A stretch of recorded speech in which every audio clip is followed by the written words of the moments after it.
Arr, arr, arr, All arr. right. Here we go. Hey, what's happening, my man? How you doing today, Bill with two L's? Bill with two L's. Do you have two in your name as well?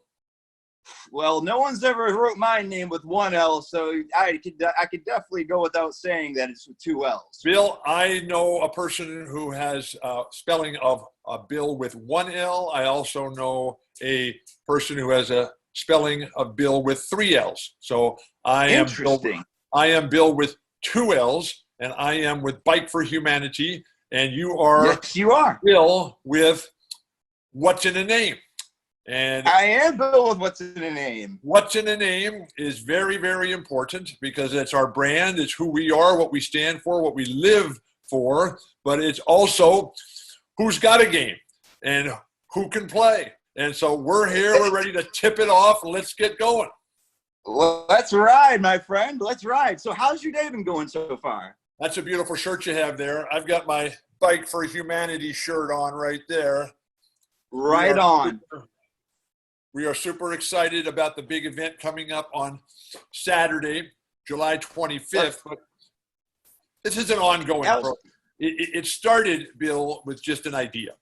And this was right when the pandemic, COVID-19, which is the single most daunting and challenging opponent that I have ever faced in my life, 67 years now. But we were sitting around virtually at the beginning, and somebody said, we got to do something. We can't just sit here and wait. We can't just sit here and get hit. And so we decided to come up with Bike for Humanity, which is a grassroots campaign that involves people and delivers a message of health, of hope, of community, and service. And so we have partnered with a variety of different groups to help them.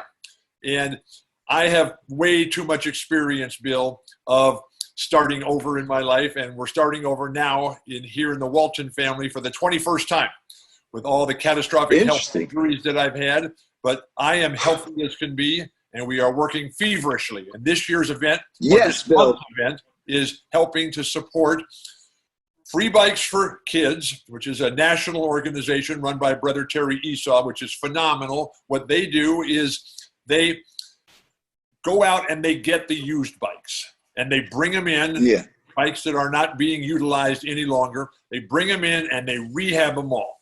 And they fix them all up, and then they give them away to the children who need a bike. Beautiful. While I love my bike, not everybody has a bike. By the way, that's a beautiful backdrop you have there. Is that a big tiger? Yes, it's actually a painting from a Chinese artist named Zhang.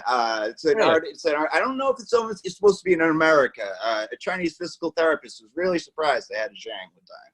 Well, we live in a global community here, and our program, Bike for Humanity, is global. The last time we did it, which was back on April 25th, we had 30 different states represented, and 5 different countries and different continents. We had Australia, we had Asia, we had Europe, we had South America, and we had North America as well. And now the second beneficiary of this month's event, Bike for Humanity 2, is No Kid Hungry, which is an organization that provides food for hungry children. We are the richest country in the history of the world, the United States of America. I'm a proud American patriot. But it is unacceptable to me that there are millions and millions of young children who are hungry all the time. Now, people need to eat. I tried not eating one time. I could never get comfortable with it. And so what we do with No Kid Hungry is that we provide the food. And what's happening right now with COVID-19, with the school closures, with the community centers closure, we have a situation where the children are not able to access the food that we have. Our country, our world, we have enough food. It's the political will, it's the willingness to share our strength as communities. So we've got Free Bikes for Kids, we've got No Kid Hungry, we got the Rex Foundation, which is a 37-year foundation which funds science, art, education, the rights of Indigenous people so that they can ensure their survival, and all the different things that go on. And I've been a member of that organization since the beginning, the Rex Foundation, absolutely fantastic. And then we rounded off this month. I keep saying year. Will you please? Wow. It's been a wild year, Bill. No worries. So we're in 2020. I'm Bill on planet Earth, and you're in front of the tiger. And so the fourth beneficiary of this month's Bike for Humanity is the Boys and Girls Club. Now, I grew up in the Boys and Girls Club. I got my start there. And the Boys and Girls Club is an incredible organization that provides a safe place. It provides programs, education, food, sense of community, all the things that we stand for at Bike for Humanity, all the things that our country should be standing for. And so what we're doing here is it's a virtual event. We follow all the rules here, Bike for Humanity, and this is our second one. And so what we do is on the 25th, it's a free event. We go out and we participate in a sport of our choice. We call it Bike for Humanity because that's what I can do. I can no longer play basketball. I can no longer walk. I can no longer run. But I could go in the pool and move around a little bit, stretch it out, try to evade the tiger there, and then go in the weight room, pump it up, let's go, and then I can get out on my bike. And physical exercise is critical to maintain all aspects of our health. And so we are encouraging everybody in this. And physical exercise is one of the directives of the CDC. And so we are in total compliance with all things CDC, masks, social distancing, hygiene, washing everything, keeping everything super clean. Because the foundational strength of our team, of our community, of our country, of our world is the strength of the individuals. And we have to take care of ourselves. And then as we get going, and I'm doing fine, then we reach out to other people, because the opportunity, the privilege of making other people's dreams come true, there's nothing like that in the world. Now tell me, Bill, what is this what's in a name deal you got going? So what's in a name actually started out when I was living. I'm coming from Boston today, but I've been here. You're in Boston. I got to be honest with you. I do have some UCLA bias. I worked at Pico and Westwood as a sales manager for 2 years. So nice. Go Bruins. And, Pico and Sepulveda. There's a great song out there called Pico and Sepulveda. Check that one out. But that's just down the street. I gotta hear it. Oh yeah, that's where a good bus stop is. But so what's in a name started as a radio show. And then they asked. So one day, hey Bill, you need to have a name for your show. And I said, man, I'm not just gonna call it the Bill Lang Show. So I'm writing about 50, 60 names down the piece of paper. I got to be on the air by 2. It's 1:30. Rodney Dangerfield skit comes on the Pandora entitled "What's in a Name." I couldn't have laughed harder. And we're exploring everything. We're not just in one aspect. What's in a name, Bill? You know, like inspiration. Rodney Dangerfield. What an awesome force of nature. Rodney, just so positive powerful, force of nature. So creative, so imaginative, so full of life, so full of hope, and all the different great things that he did. And all the other people who are working tirelessly to make a difference. And what brings you to Boston today, Bill? Well, I grew up here in the Boston area. I graduated from high school here. I went to UMass. And then after college, I moved up to Los Angeles, nice. West LA fadeaway. And, I started off West LA and worked at Pico and Westwood. Then I moved to Robertson and Olympic and lived there for a bit. And then some family stuff happened, came back to Boston, so I've just been here dealing with that since. So change, opportunity, privilege, all the different things we're working for. And as we face this COVID-19 crisis, never forget the other crises that are going on simultaneously, which all roll into one. The economic challenge that we're all facing right now as everything has been disrupted. Now, usually we enjoy and like and ride the wave, the tsunami of disruption, but disruption can go two ways, and it's how we channel it and how we force it. I'm on the positive side of disruption. I'm not into the negative aspects of that. Same, my brother. Then we have to learn how to make different, which is what we're in right now, make different better. And then we have to find a new path forward, and we have to do what's never been done before. No problem. Let's go. That's right, Bill. I used to live in Boston. It was fantastic. I Which area? I lived in Cambridge, right near Harvard Square. Right on. Basically up on Avon Hill Street, right above Radcliffe, and all the different parks in beautiful Cambridge. And it was a fantastic experience for me, and I got to be on the Boston Celtics, which was my boyhood dream. And Bill, I have to ask you about it. I wanted to go in chronological order about your life, but however, how did coming for playing for the Celtics all come about? And how are your initial conversations with Red? I called up Red, and I said, Red, I want to come and be a Boston Celtic. And I did not know this at the time, but when I got him on the phone, at the same time, he was having a face-to-face meeting in Red's office with Larry Bird about what to do for the next season, the upcoming season. And so Red, when he heard my request that I wanted to come and be on the Celtics, Red said, hold on a second. So I heard this story from both of them later. Red puts his hand over the mouthpiece on the phone. There was no cell phones. There was no speaker phones in those days. This was 35 years ago. And so Red looks across his desk, and there's Larry, and he said, Larry, I got Bill Walton on the phone here. He wants to come and be on the Celtics. What do you think? And Larry said, go get him, Red. And so Red comes back on the phone, and he says, well, let's make this work. But the only thing I ask, Bill, is you don't say a word. Let me take care of everything. And so I held my tongue, which was very hard to do because I wanted to be a Celtic. But Red worked tirelessly. It took an inordinately long time to get it done. Ultimately, I begged, I pleaded, and finally bought my way onto the Boston Celtics. And when I got there, it was so much better than I ever could have dreamed, so much better than I ever could have hoped. The Celtics, they didn't give me my career back. They gave me my life back. And it was so much fun. I knew the basketball would be great because I played against Chief a lot in the early parts of our careers when he was with Golden State and I was with the Blazers. Yep. And then I was hurt a lot. And then Chief went on to Boston and championships and Hall of Fame career, NBA all-time team career. And then they got the new guys. They got Larry, Kevin, and Danny, and then they got DJ too. And Red was a master team builder, and it was so phenomenal to be there on this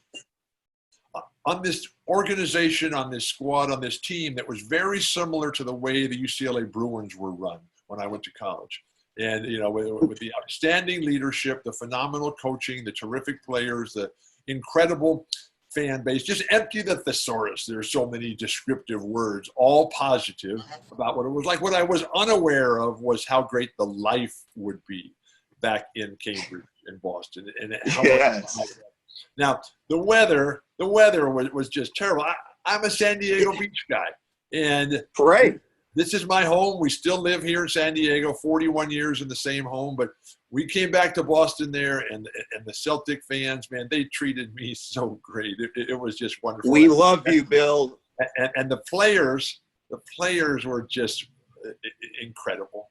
And to spend every day with Larry Bird and Kevin McHale, Robert Parrish, Dennis Johnson, Danny Ainge, Jerry Seasting, Rick Carlisle, Scott Wedman, Greg Kite, David Thirdkill, Sam Vincent, Ray Melchiori, the trainer, the coaches, Casey Jones, Chris, and I can't think of the other guy's name right now. It's cool, Bill. Chris and Jimmy.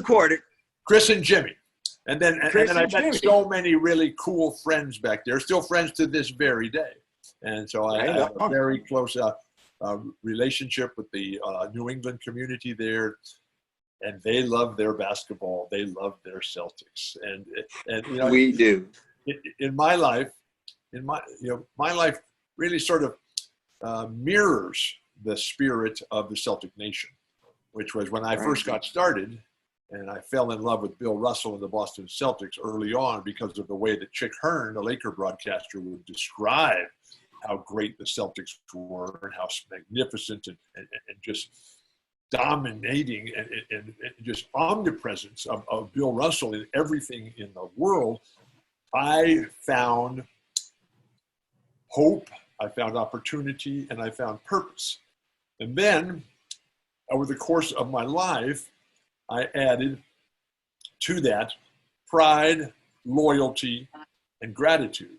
And when you think of all the elements of the community of the Celtic nation in New England and throughout the universe, really, I mean, it's the same thing. Hope. We're going to win. Here we go, Celtics. Opportunity. We've got a chance. Let's get going. Purpose. What are we going to do, and why are we doing this? And let's get started. And then pride, the satisfaction with our choices. We had Red Auerbach, and nobody else did. And then loyalty. No. Do we care? Does this matter to us? And yes, the Celtic nation, it matters. And then the gratitude, the respect, the admiration, and the appreciation for everything that goes into it. The community, the team, the town, the restaurants, the neighborhoods, the airport, all the people who keep the city going, the politicians. I am truly the luckiest guy in the world. Bill, with 2 L's, you've got a name. I'm trying to bring my game.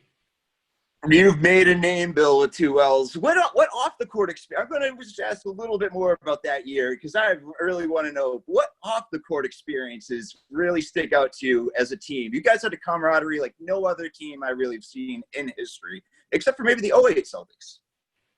We did everything together. It was a very close team, and there was a wide variety, diversity of personalities, of age. It was a veteran team. The core guys were veteran guys, but there were some young guys on the squad too, and there was all kinds of different personalities and guys who had different dreams.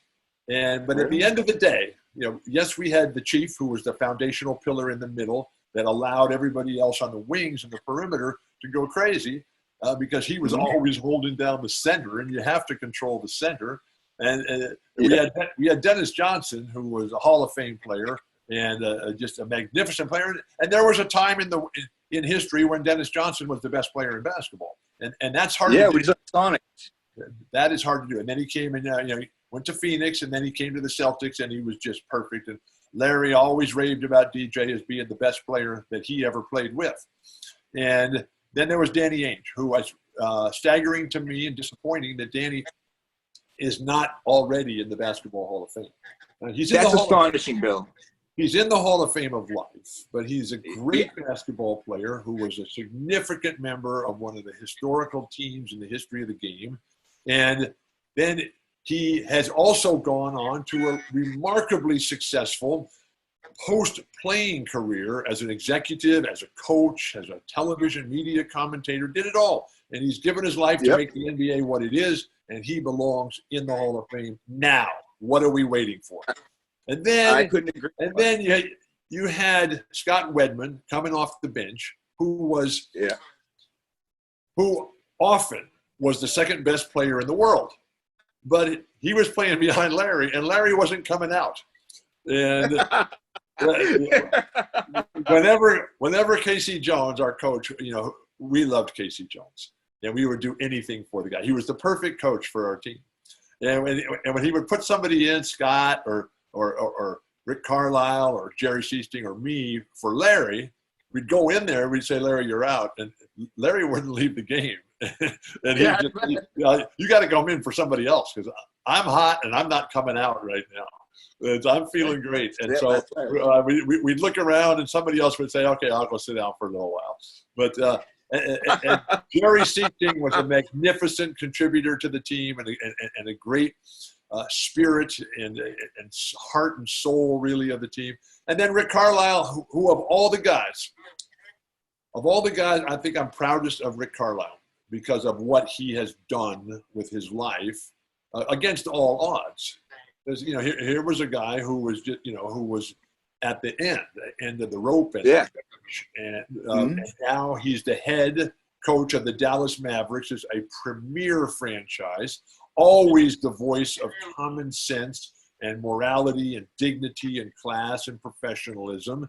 And he has been doing it forever. And who would have ever thought, who started at the very bottom, couldn't get a job, and then Bill Fitch said, "Let's go. You're coming with me."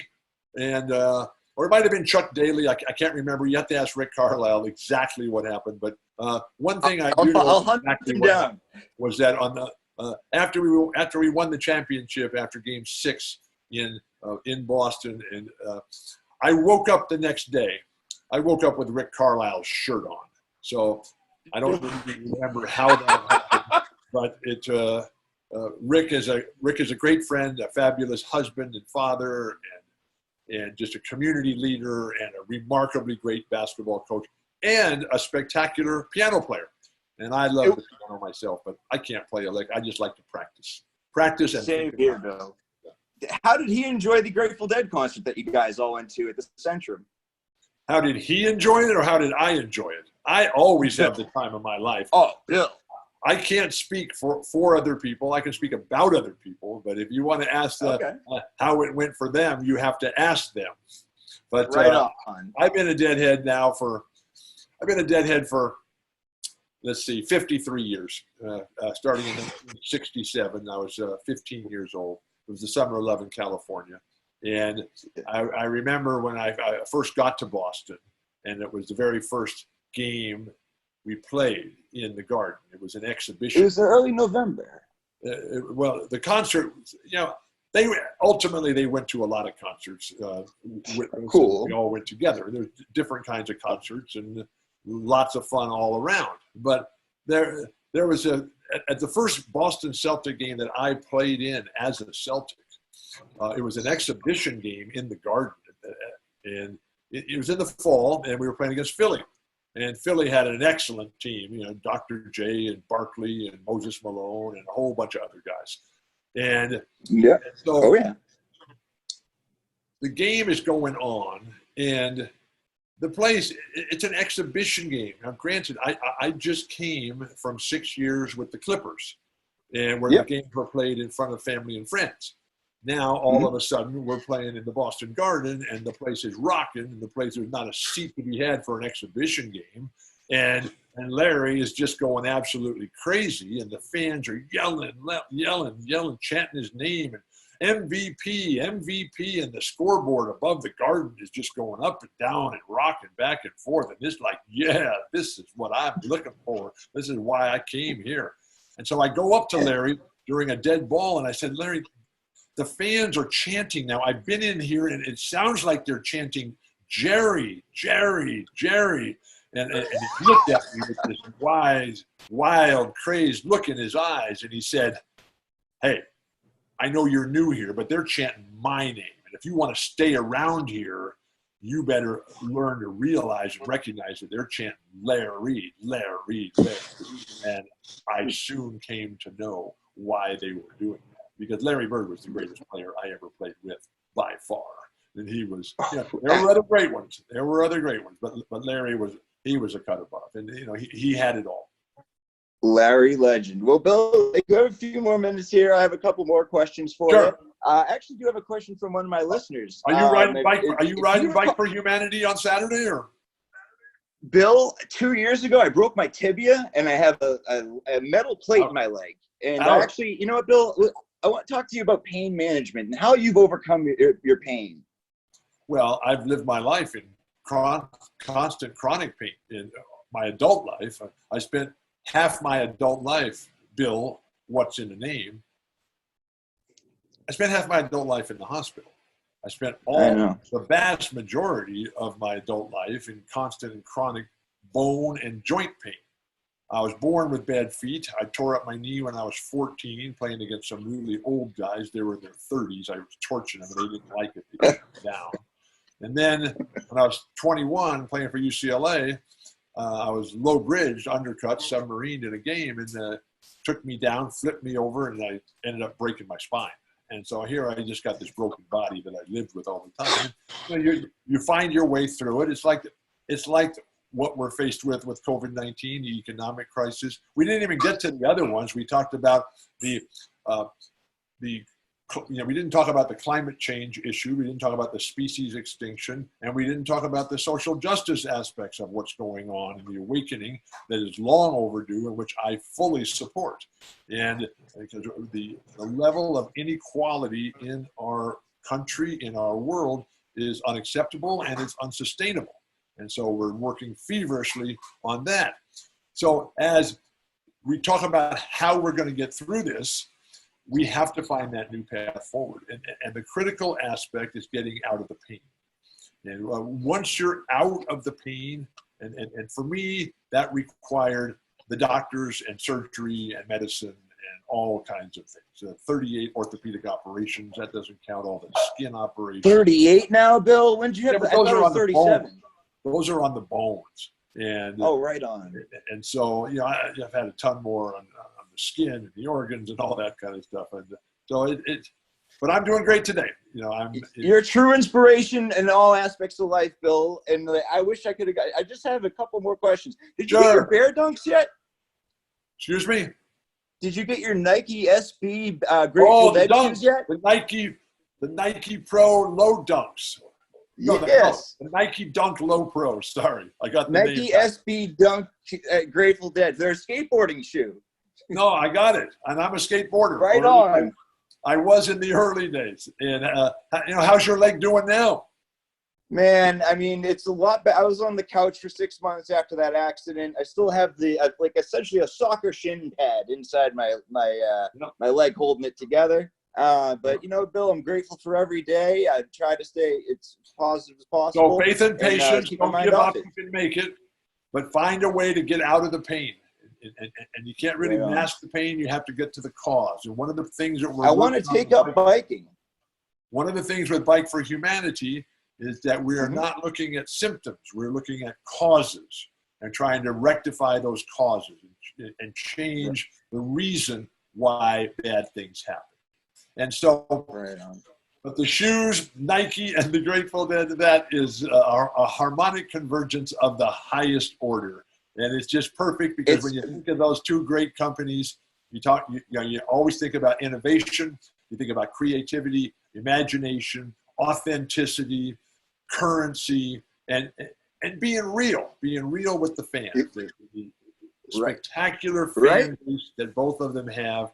And for it to all come together and all the different aspects, the artistic imagination and the different creative designs that they have, incorporating Owsley and Bear and all the dancing stuff and the logos and what Rhino has done and the Grateful Dead. Wow, what a group, what a team! Very much like the Celtics.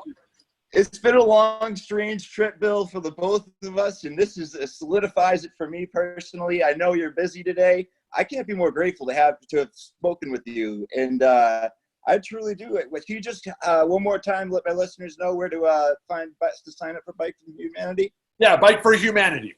Go to our website, which has all this stuff, and it's free to sign up. It's free to sign up. It's free to participate. The only thing we ask is at the end of the day, after you do something and you're out there exercising, working on your health, you can learn all about it at our website, which is bikeforhumanity.com. Just spell it all out. There's no numbers. There's no capitalization specific stuff. Bikeforhumanity.com. It's all right there. I've got videos on there. I've got letters on there. I'm a volunteer. And so here we're just trying to make things better. And what you do is you can sign up free, participate free, and if you choose, look at the different organizations that we're supporting out there: Boys and Girls Club, Rex Foundation, No Kid Hungry, and Free Bikes for Kids. This is about empowering, enabling, and making other people happy and putting food in their stomachs, putting wheels underneath them, and putting creative ideas inside their hearts, minds, and souls. So please, won't you come with us, enjoy it, and when we ask what's in a name, I'm going to say Bill Lang. Wow, what an awesome dude. Not only does he got a name, he's got game. Bill, keep on trucking on. I wish you love and happiness and health and all the best, my man. And Bill, much love, eternal gratitude. Here we go. We're moving on. A new path forward. Hope and opportunity. Make different better and do what's never been done before. No problem. Let's get going. You can't finish what you don't start. Bike for Humanity. Bike for Humanity. Much love, Bill. Keep on trucking, my friend. All right. Take care, buddy. Thank you. Thank you again.